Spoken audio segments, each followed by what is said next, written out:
નમસ્કાર દર્શક મિત્રો, હું છું રૂપલ લુણીચિયા. સંપૂર્ણ ન્યૂઝમાં આપનું સ્વાગત છે.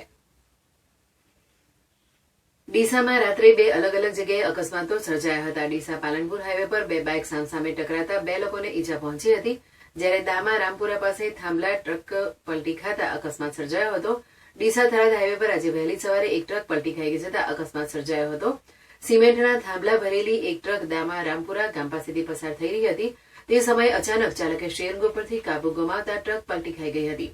ઘટનાને પગલે આજુબાજુના લોકો દોડી આવી રાહત કામગીરી શરૂ કરી હતી. સદનસીબે જાનહાની ટળી હતી, પરંતુ ટ્રક પલટી ખાતા માલિકને મોટું નુકસાન વેઠવું પડ્યું છે. આ સિવાય ડીસા પાલનપુર હાઈવે પર પિનાક પેટ્રોલ પંપ પાસે રાત્રે બે બાઇક સવાર સર્વિસ રોડ પરથી પસાર થઈ રહ્યા હતા. તે દરમિયાન બે બાઇક સામસામે ટકરાતા અકસ્માત સર્જાયો હતો. અકસ્માત સર્જાતા બંને બાઇક ચાલક ધડાકાભેર રોડ પર પટકાતા ઈજા પહોંચી હતી. બનાવને પગલે આજુબાજુના લોકો દોડી આવ્યા હતા અને બંને ઈજાગ્રસ્ત લોકોને સારવાર માટે હોસ્પિટલમાં ખસેડાયા હતા.